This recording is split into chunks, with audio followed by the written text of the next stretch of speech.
Have you ever wondered why some people fall into addiction while others walk away? Why a man can hate the thing that's destroying him and still run back to it night after night? Carl Jung understood something that modern psychology often avoids. Addiction is not a disease, it's a spiritual crisis. It's not simply about dopamine, bad habits, or childhood trauma, although all of those play a role. It's about a man's soul crying out for something he cannot name.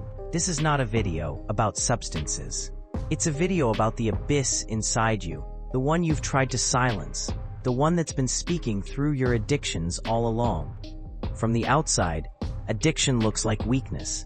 She just needs more discipline. He needs to grow up. They chose this. But Jung knew better. He saw the addict not as weak, but as a person searching for God in the wrong place. All addictions, Jung said, are substitutes for legitimate suffering. Let that sink in. Addiction is not the desire to escape responsibility. It's the desire to escape meaninglessness. The addict is not someone too lazy to heal. They are someone too wounded to keep pretending. They are not afraid of pain.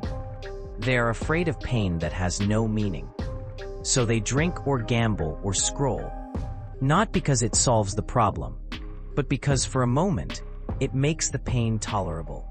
Because at least it feels like something. From the outside, addiction often invites judgment. It's easy to say they should know better or they just need to stop. But behind every addiction is not a weak-willed person. It's a human being trying to survive in a world that has never truly seen them. Jung understood that addiction is not a deviation from the human condition. It is the human condition exposed. It is what happens when the outer world becomes unbearable and the inner world is silent. People don't become addicts because they want to ruin their lives. They become addicts because somewhere along the way, they were taught that their pain didn't matter, that it should be hidden, repressed, or medicated into non-existence. Addiction is not simply a matter of wanting more. It is about needing something that no one ever taught you how to find. It is the body trying to feel whole. It is the mind trying to escape chaos. And it is the soul, Jung would say, crying out to be reunited with itself. Until we learn to see addiction not as the enemy, but as the message, we will keep attacking symptoms while the real cause remains untouched. Nobody is addicted to alcohol. Nobody is addicted to cocaine. Nobody is addicted to porn or nicotine or sugar or social media. People are addicted to relief, to silence, to numbness, to the temporary illusion that the hunger is gone. That's what makes addiction so deceptive. It masquerades as medicine. But Jung saw something most people never do. The addict isn't trying to escape life. The addict is trying to escape a life without soul. The substance or the behavior is not the problem. It's the substitute for something sacred that went missing. And until that missing piece is named, the cycle continues. When we say someone is addicted, what we're really saying is they've attached themselves to something not because they love it, but because they're terrified of what life looks like without it. Addiction is rarely about the object itself. It's about the state of being it provides. And that state, even when toxic, can feel safer than the emotional chaos waiting underneath. Jung was clear. People do not become addicted because they are broken. They become addicted because they are disconnected from meaning. The substance becomes a surrogate for connection, for depth, for inner alignment. And when that substance fades, so does the illusion of safety. The tragedy is that many addicts never realize what they're truly searching for. They don't know that the reason they can't stop isn't because they're weak. It's because what they're trying to fill is bottomless. You can't fill a spiritual void with material substitutes. You can try and do, but it never lasts. Until that person encounters something stronger than their craving, something that feels more real than their pain, they will keep reaching for the same empty solution. And they'll keep wondering why it never truly works. Jung believed that addiction is not a moral failure. It is a failed spiritual quest.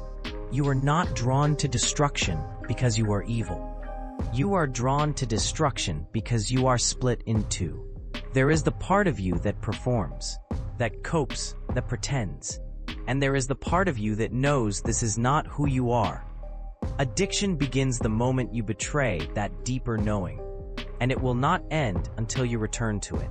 That's why Jung said, the cure for addiction is a spiritual experience, not church, not rituals. A real encounter with something greater than your pain. Because if you don't have that, the bottle will feel like God. The hunger at the root of addiction is not physical, it's existential. It's the aching sense that something is missing, and worse, that we no longer even remember what that something was. Jung believed that every person has a self, a core that longs for unity and authenticity. But when life demands masks and fragmentation, that self becomes buried. Addiction then becomes the unconscious attempt to dig it back up, but the addict doesn't realize they're digging in the wrong place. They search for God in a bottle. They look for peace in a needle. They chase love through empty validation. But all of these things are shadows, pale imitations of the sacred. And yet the hunger remains noble. That's what most people don't understand. The addict isn't weak.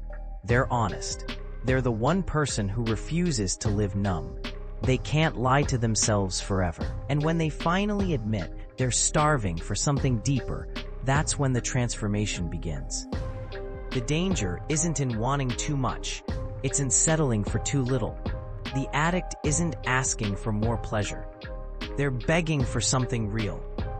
The substance just happens to be the closest thing that numbs the shame of not having found it. But here's where things get harder. Jung also said that what you're running from is not outside of you. It's inside. He called it the shadow. The parts of yourself you reject, fear, and bury. Addiction is not the enemy. The enemy is the split self. You try to be strong, perfect, polite, and you repress the anger, the grief, the shame. But what you repress doesn't disappear. It waits. It furs in the dark corners of your psyche until it explodes into behavior you can't explain. That's why addicts often feel like they're possessed, because a part of them is acting without their permission. And until you confront that shadow, not demonize it, not destroy it, but integrate it, you will never be free. The shadow, as Jung described it, is not some monster lurking in the depths. It is simply the truth we are unwilling to face. It is the pain we were told was unacceptable, the desires we were shamed for, the memories we buried to survive. Over time, these repressed parts of ourselves begin to rot in the basement of the psyche. And when they can no longer be ignored, they rise, not with words, but with behaviors. Addiction in this light is the shadow speaking through action. It is the soul saying, if you won't listen to my grief, I will scream it through destruction. But the shadow is not evil. It is honest. It is the part of you that still feels, even when the rest of you has gone numb. It doesn't want to destroy you. It wants to be heard. And the paradox is, until you face your shadow, you will believe the enemy is outside of you. The drink, the drug, the dealer. But the real war is always internal. And the moment you turn toward that shadow, not with fear, but with curiosity, you begin the long sacred process of becoming whole again. Not perfect whole. Here's what no one tells you. The addict doesn't want the high. They want the silence that comes with the high. They don't want pleasure. They want pause. They're drowning in a noise the rest of the world has normalized. The noise of pretending, performing, people-pleasing. And for one sacred moment, the substance shuts it all down. But that moment is short, and the price is enormous. Jung said, the soul will not be ignored. If you don't listen to it in meditation, it will scream through your addiction. Addiction is not an escape.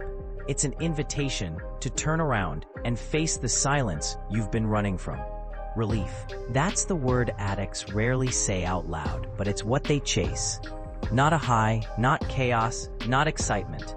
Just a moment where the internal war quiets. A moment where the storm of guilt, shame, confusion, and unworthiness fades, if only briefly. And that's the cruel genius of addiction. It delivers silence, only to sell it back to you at a higher cost each time. Jung would argue that this pursuit of relief is not weakness. It is unmet spiritual hunger. The addict is not trying to escape reality. They're trying to escape a false reality, one where they must suppress who they are just to be tolerated. What makes addiction so dangerous is not just the substance, but the invisibility of what it replaces. A longing for ritual, connection, peace. In a society that strips life of the symbolic, people are left starving for meaning. The addict tries to recreate that meaning in a solitary way, through a bottle, a pill, a screen. But no ritual done alone and in secret can truly heal. What they need is not more willpower. What they need is something sacred, something that shows them they're not crazy for wanting silence. They're just looking for it in the wrong place. You've heard the phrase rock bottom before, but Jung would say rock bottom is not a failure. It is a rite of passage. When everything collapses, when no distraction works, when no one believes your excuses anymore, something sacred begins. Because now there's nothing left but truth. And in that raw, brutal silence, something ancient awakens inside you. Not your ego, not your therapist's advice, not your parents' expectations, but yourself. The deeper part of you that never left. The part that remembers what you are and what you came here to do. That's why Jung believed in the necessity of symbolic death. The death of the addict's identity, so the real self can finally emerge. Rock bottom is misunderstood. Most people see it as failure, a point of no return. But Jung would say the opposite. Rock bottom is where the ego dies and something deeper begins. It's not where your life ends. It's where your mask shatters. It's where all the roles you've been performing, the hero, the victim, the strong one, the one who has it together, collapse under the weight of your unspoken truth. And while that collapse feels like death, it's really initiation. It's the dark night of the soul. Every myth and ancient culture has spoken about the descent into chaos before transformation. What's dangerous is not reaching rock bottom. What's dangerous is hovering above it for years. Numb, distracted, functional, never truly falling and never truly changing. Rock bottom is sacred because it forces a choice. Evolve or perish. Not physically, but spiritually. Do I continue the lie, or do I finally surrender? And that surrender isn't to a god, a program, or an identity. It's a surrender to reality, to truth. And truth is brutal, but it's also the only thing strong enough to build a new life on. Everything else, every excuse, every half measure, eventually breaks. We live in a culture that teaches you to worship noise, not meaning. To stay busy, stay productive, stay medicated. But Carl Jung saw through it. He said that every neurosis, every compulsion, every panic, every addiction is a replacement for spiritual truth. You don't crave heroin. You crave wholeness. You crave redemption. You crave the experience of being fully alive without shame. And that's why your addiction is sacred. Not because it should be celebrated, but because it points to something divine. You are not broken. You are on a path. But you must stop mistaking the substance for the destination. In a society that worships progress, but neglects depth, we've forgotten what addiction really is. A soul starving for the sacred. Jung understood this in a way modern psychology rarely dares to touch. He saw that beneath the addict's behavior lies a misplaced yearning for the divine. Not religion, not dogma, but transcendence. A moment of oneness that dissolves the ego, silences the noise, and reconnects us to something eternal. The tragedy is that our culture offers no real path to that experience. So the addict tries to simulate it through chemicals, risk, stimulation, anything that mimics that fleeting sense of wholeness. But like all false gods, these replacements demand more than they give. The high fades, the void returns, and the shame multiplies. It's a counterfeit initiation, one that promises transcendence, but delivers fragmentation. And still the longing remains. That longing is not shameful, it's holy. It's the soul remembering what it means to feel alive. When we recognize that the addict is not chasing destruction, but chasing a spiritual homecoming, the whole narrative changes. We stop asking what's wrong with them and start asking what sacred need went unmet. Until we answer that question, the cycle will never truly end. What does real healing look like? Not discipline, not abstinence, but integration. Jung said, the gold is in the shadow, which means the parts of yourself you've been trying to kill. They don't need to die, they need to be understood. Your anger has a message. Your shame carries truth. Your cravings are trying to lead you back to a part of yourself that got abandoned. The real work is not quitting. The real work is asking, why did I need this in the first place? And what has my soul been trying to tell me that I've refused to hear? Integration doesn't mean erasing the parts of you that hurt. It means bringing them back into the circle. Jung believed that real healing wasn't about becoming good, it was about becoming whole. Most addicts have spent their lives trying to amputate pieces of themselves. The rage, the shame, the grief, believing that if they could just cut those parts out, they'd finally be free. But those rejected parts don't disappear. They scream through cravings. They bleed through relapses. They sabotage every step forward until they are finally acknowledged. The shadow, as Jung taught, holds not just darkness. It holds potential. Your creativity, your fire, your authenticity, all of it can get buried in that same unconscious place. And when you begin to face your shadow with honesty instead of judgment, you don't just get sober, you get reborn. You stop identifying as the addict and begin to identify as the one who survived, the one who endured, the one who soared into the abyss and lived to tell the truth. This is not about avoiding temptation forever. This is about becoming someone who no longer needs it. Because when you reclaim the parts of you that were once exiled, you become undivided.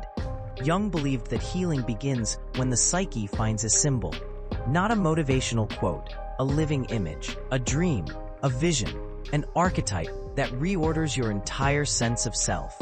This is what happens in great myths, ancient rituals, and spiritual awakenings. The addict doesn't just stop drinking. He becomes someone else, not by force, but by finally facing the parts of himself he buried.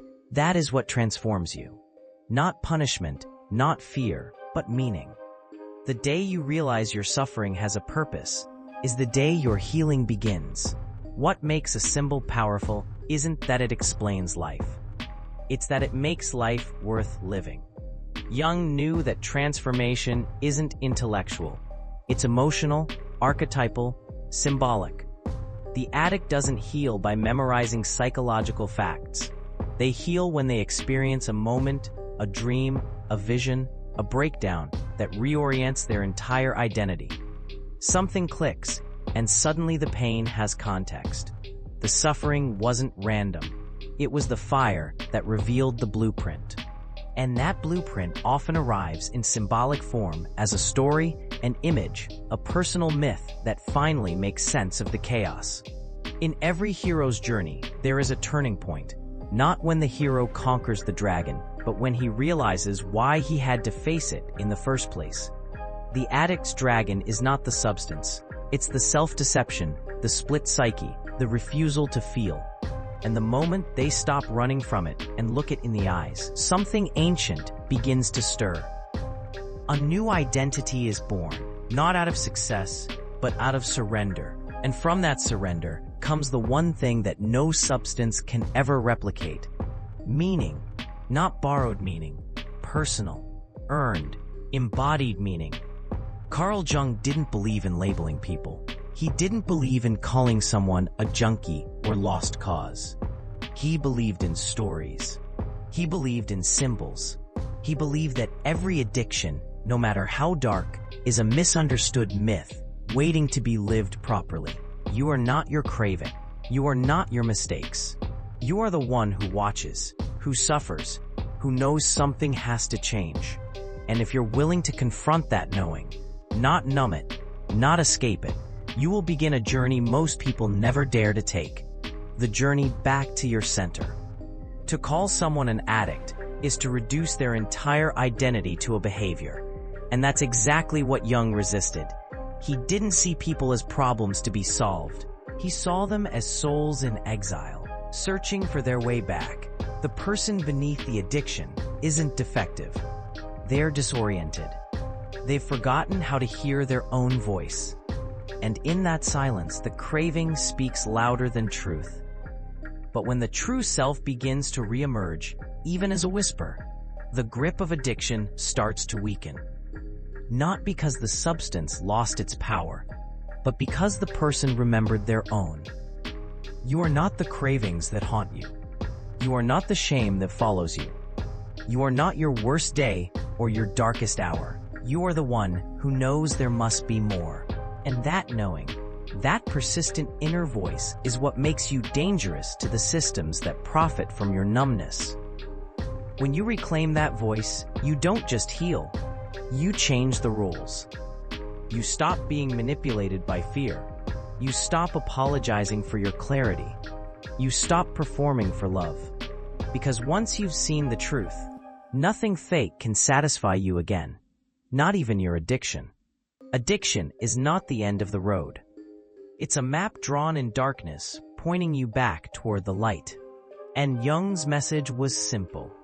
If you're willing to turn inward, if you're willing to face your shadow, if you're willing to find your own meaning, then the substance will lose its grip, because you'll finally remember who you are. And who you are doesn't need to escape anymore. The journey out of addiction is not a return to who you were before. It's a rebirth into someone you've never met, but have always been becoming. Jung believed that freedom isn't about avoiding temptation. It's about no longer being defined by what tempts you.